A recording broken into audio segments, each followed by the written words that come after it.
প্রেমিকার পিছে গুড়গুড় না করে একটা স্মার্টফোন কিনেন, সুন্দর করে আপনার যে প্রতিভাটা আছে এই প্রতিভাটা প্রকাশ করেন সোশ্যাল মিডিয়াতে, তাহলে দেখবেন আপনারও সফলতা একদিন আসবে। যে টাকা দিয়ে ওকে রেস্টুরেন্টে নিয়ে খাওয়াবে, সেই টাকা দিয়ে আপনি সুন্দরভাবে ফল ফ্রুট খান, তাহলে দেখবেন আপনার স্বাস্থ্য ভালো থাকবে, এমনকি শরীরও অনেক এনার্জি পাবেন।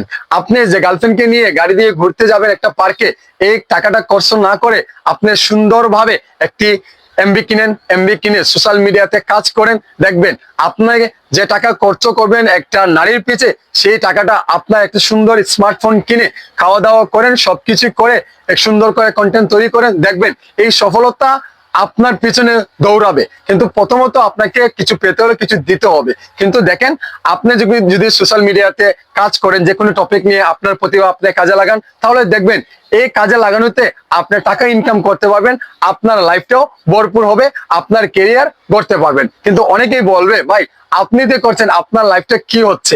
ভাই এখন পর্যন্ত আমি জিরো রয়েছে, কিন্তু কষ্ট করে যাচ্ছি, আমার প্রতিভা আমি কাজে লাগিয়ে যাচ্ছি, কিন্তু এখন পর্যন্ত আমি দর্শকের মনে দাগ লাগাতে পারিনি, এমনকি দর্শকে আমাকে গ্রহণ করতে পারে নাই। কিন্তু আজ পারে নাই, কাল পারে নাই, 12 বছর হলে কিন্তু আমার এই ভিডিও ট্রেন্ডিং কাঁপাবে, কিন্তু ট্রেন্ডিং কাঁপিয়েছে অনেকবার, কিন্তু আমি সেই রকম ভালোবাসাটা পাচ্ছি না। কিন্তু আপনারা যদি ভালোবাসাটা দেন, তাহলে অনেক কিছুই করতে পারবো। কিন্তু দেখেন, একটা মেয়ের পিছনে যত টাকা খরচ করবেন, তা দিয়ে খরচ না করে আপনার ফ্যামিলিতে দেন, আপনি একটা স্মার্টফোন কিনেন, নিজে খান ভালো মন্দ, তাহলে দেখবেন আপনিও এনার্জি পাবেন, আপনার স্বাস্থ্য ভালো থাকবে, সবকিছু ভালো থাকবে। কিন্তু এই পিছনে ঘুরে ভাই অনেকে কিন্তু ফকির হয়েছে, কিন্তু আমিও হয়েছি ভাই। কিন্তু আমি যে গেল দুধে দেওয়া তুলসী পাতা তাও কিন্তু নয়, আমিও কিন্তু এই ধরনের ঘোরাঘুরি করে আমারও অনেক টাকা পয়সা নষ্ট হয়েছে।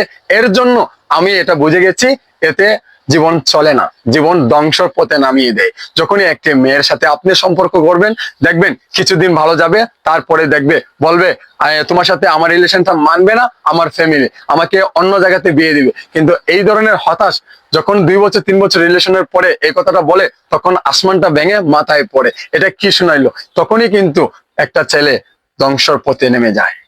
এই মেয়ের কারণে ধ্বংস হয়, মেয়ের কারণে জীবন ঘরে। কিন্তু ভাই আপনি দেখেন আপনি এখন কি করবেন। আমার মন্তব্য, আমার প্রতিভা আমি আপনাদেরকে একটু জানাইলাম। এতে আপনাদের কাছে যদি ভালো লাগে, তাহলে অবশ্যই ভিডিওটি লাইক ফলো করতে ভুলবেন না।